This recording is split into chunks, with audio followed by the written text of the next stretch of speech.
low. My duplication was not happening, and people were not seeing success on my team. I had lost a zeal for the business side of things, as well as the product side of things. I'm not gonna, let me say it like this. I just wasn't that into it. And as my business fizzled, so did my passion for all of the things that went with it. And when I was approached with the opportunity to join a new company, I was a little apprehensive. I had lost belief in myself, and I had at one time seen what this industry could offer to people, and I had seen it play out in a few people's lives that I knew personally. It wasn't just a face on social media, but it was somebody that I knew in real life, and I had watched them walk through and find the success for themselves. And I knew in my heart, they're not that different from me. Yes, they have different talents, but no more talent, no less talent than I had. Why was I not succeeding when other people were finding this supposed success? And I learned a couple of different things, but one of the things that I learned was to believe in myself again. And I did that through leadership that was willing to surround me and encourage me and, respond to my messages and fly across the actual world to see me. And so when I switched companies, what I thought was going to be a total crapshoot of what are these products going to be like? What's the business model? What's the compensation plan? Are all of the things that they're telling me just smoke and mirrors to try and trick me or hook me into their business so that they could get a bonus, so that they could succeed, was really, they're here to work for me. They're here to make sure that I succeed. And as a result, in 2 years, living in a country that we're not even open in, 6 to 9 hours ahead of my business partners, I've had more support, more success. I've grown a bigger team than I ever did in half the time that I was with Beachbody. And so part of that reason for my success is, like I've said, my supportive upline who is here, and she's going to share her journey with you because she has something similar. So I'm going to turn it over to Kim Bacher. She is one of the professionals in this industry that has really just locked arms with me and supported me, given me the tough love, given me the kind love, just knowing the right thing to say, knowing where I was at, where my heart was, and what I needed. And so I'm going to turn it over to Kim and let her share her story. Thank you for that. Hi, everybody. Hello to everyone in Megan's network, and thanks for having me on. And guys, if you've never been to Germany, you should definitely come and check it out.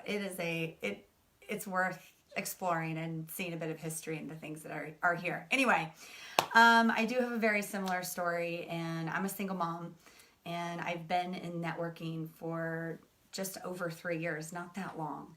And I was in Rodan & Fields. A lot of people know that brand. They have some great products, and I got into that because I wanted to get out of debt, and I had really big dreams, and I saw a great opportunity, just like a lot of people do. And I did okay, and I built a team, but I had a lot of different struggles I had influence, and I could put people into my business, but I couldn't teach my team how to do that. And so many leaders, they get to this point where they're at a certain spot and then they hit this wall because their people can't catch up to where they're at. Their people can't duplicate like they're duplicated. Their people don't have the finesse. They haven't developed the skill set. They haven't grown into a rank yet. And how are you supposed to teach people how to do that? How are you supposed to teach them to be somewhat of, I don't want to say clone of you, but similar to you without actually being a clone, because they need to have their own individuality, right? And they don't sound like a robot on things like Facebook. So those were things that I struggled with. I felt like my retention was very low. I didn't know any different. I was just told, well, that's kind of what it is. And for every X amount of people that come in, X amount of people will leave. And it was hard to make money in the unilevel plan that I was in. It was not a very aggressive compensation plan for me and what I needed. And, you don't know what you don't know. And I was asked one time, what's your comp plan, a unilevel or a binary? And I didn't know the answer to that. There's a lot of network marketers that don't even know what their compensation plan is. And if you're planning, I'm just going to have some real talk with you all. If you're planning to bring somebody into a business and you can't show them how to make money, how are you or them going to be successful? You can't. And so that was a really big missing factor in what I wanted out of this industry. And I wanted to take this to a career level. I wanted to be a very big earner, not just because of the money, but because of the freedom that comes along with it, because of the choices that I was going to be able to have, because I can come to Europe for 2 weeks and do whatever it is I want and still get paid. And I was able to do that in a short amount of time. So anyway, I digress with that. I stumbled across the same opportunity that Megan and I are involved in, and I was very resistant. I didn't want to admit that there was something better out there. In fact, my partner, Rick, who, I grilled him for like 2 weeks, and I wanted to try and pick this whole thing apart. And I know that there's some really stubborn, determined people out there, and you guys are my favorite because I'm stubborn and determined as well, that would like to meet this type of opportunity and try and pick it apart and explain it away. And the fact of the matter is that you can't, because I tried it, she tried it, plenty of other people have tried it, and guess what? They did 49.7 million in sales in 11 months and expanded to 11 countries, and nobody in network marketing has ever done that before. And so that should tell you that this isn't just a shiny penny or a shiny object, right? There's a difference between shiny object syndrome and expectation. But to finish my story, and as far as where this has led me, I left my former company. I started here 2 years ago. I paid off $50,000 of consumer debt in 18 months, and now I'm literally traveling the world.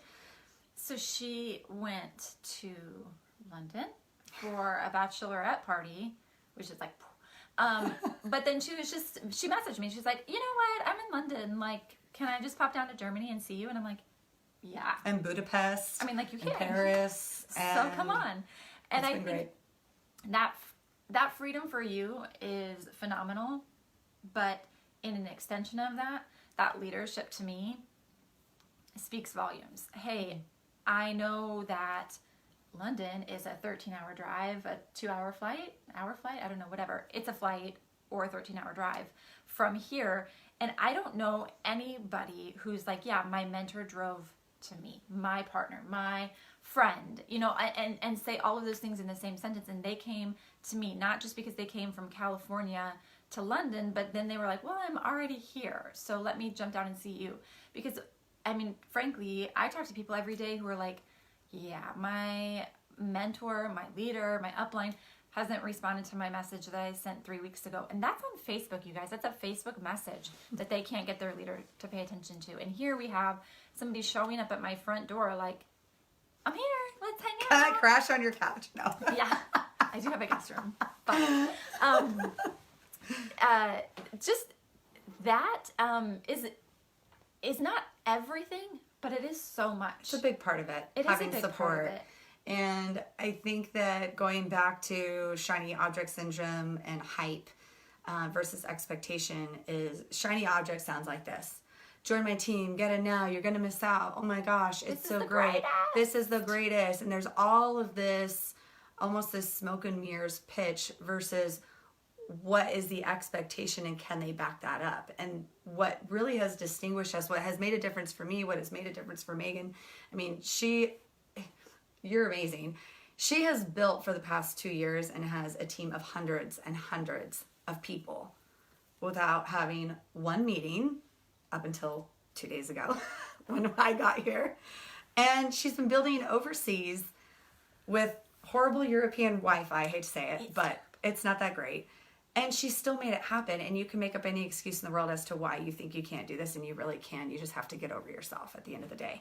But anyway, back to hype versus expectation. So when you look at the industry and where it's going, when you look at the business trends, you look at people like Robert Kiyosaki, right? And he wrote the book, The Business of the 21st Century. And he talks about the way that we're going to be making money is going to be changing, because the way that you made money 10, 15 years ago in real estate is not the same way that you make money now in real estate. Same with banking and same with the auto industry.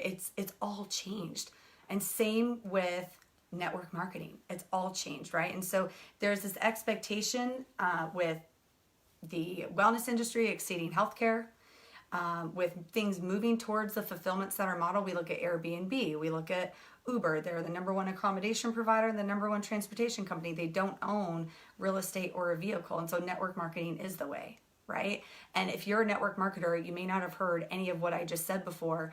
And if you connect with that and you want that business acumen and you want that financial literacy, that is what we teach to not only you, but all of your organization in a business school, which is free and it doesn't cost you any money. I know there's some great training groups out there, but they charge you. Ours is free, doesn't cost you any money. And we're going to build you spiritually, emotionally, mentally, physically, and financially. We're going to teach you the rigors of business. We're going to help you have a high retention rate. The industry standard for retention is 2 to 10%. It's very, very low. And everybody's just said, oh, well, that's just how it is. Nobody's ever come along to say, you know what, it can be better. How do we change that? We did in Overcome Nation in our team. And now our retention is 70 to 94%. What would your paycheck look like? Any of you in network marketing right now at any company, I don't care where you're at, what would your paycheck look like if your retention went up to 70 to 94% on any given week? Mm-hmm. Just like, let's pause and think about that. Like, let's let them calculate. Just like, how many what would your people paycheck would be on look like if your team cycle bonus was double what you're getting paid now? For literally the same amount of work, you're just getting paid double. Also, you know, one of the things that we say a lot in network marketing, just in any sort of personal development, is don't be afraid to give up the good for the great. Don't be afraid to walk away from something that's just okay. And I think that that's something that can speak to anyone that's gotten into this industry. You had a dream, you had a reason for joining, and maybe you were comfortable where you were and it was okay. You were making it work, but there was something better out there and you knew it. And so you jumped in with both feet, with whatever company you resonated with at that time. I'm telling you that new things come to the market every day, new trends are emerging, and it is best to position yourself in front of the trend. And it is best to keep your eyes open. Not to say, like Kim was saying, just chase every shiny object that's going to make you a fast dollar, but don't be afraid to look at something new. Take off that blindfold and say, what would it look like here? What would it look like there? Because to keep your blinders on forever, you might as well have stayed in your cubicle. You might as well have stayed in your 9 to 5 that gave you no time with your spouse, no time with your kids, and minimal pay raises. Because you are in this industry to dream. You're not in this industry to be mediocre. And I'm telling you that if when you are going in for help and saying, I haven't increased my paycheck, I haven't advanced in rank, I haven't added to my team, and your answer that you're getting is work harder, you're not doing enough work, you need to come visit with us. And we need to just chat with you about the posture that you have and how you approach people and how you position this industry and yourself and the opportunity that you have. Because what we have makes a lot of business sense. And when you start to attract leaders in your business, instead of people who just want a discount on your products, that makes a huge difference in where you're sitting next year. Work smarter, not harder. Because it could be in Germany with your new partner. I will not be here. Find another partner here to come visit. I won't be here. But it will make a difference in where you're at in your life. And it's worth a conversation. It's worth taking off that blindfold. You know, as network marketers, everybody in the industry that builds online likes to share the Facebook meme. Keep an open mind. Don't prejudge. But when you're presented with something that might be a little bit more competitive, and we can prove that. I'm not being overly cocky here. Like, we can literally back it up. And we're very confident in that. All of a sudden you want to shut down, and who are you if you do that? And I'm challenging you right now. Who are you really if you can go and preach this to your network and your people, but you're not willing to learn about another company? Even if, let's just say it's not for you, that's fine. Our brand isn't for everybody. At least you know about it, and you can speak with knowledge on it instead of out of fear of... Yeah. And the whole reason why we're on here, by the way, the purpose of this, we know there's people that are looking to make a change. We know there's people that are struggling in their businesses right now at other brands because they don't have the retention, they don't have the support, they don't have the duplication. Maybe their product isn't competitive enough. Maybe their timing is off. Maybe their compensation plan changed, or they changed rank requirements and now they've made it tougher to hit goals or hit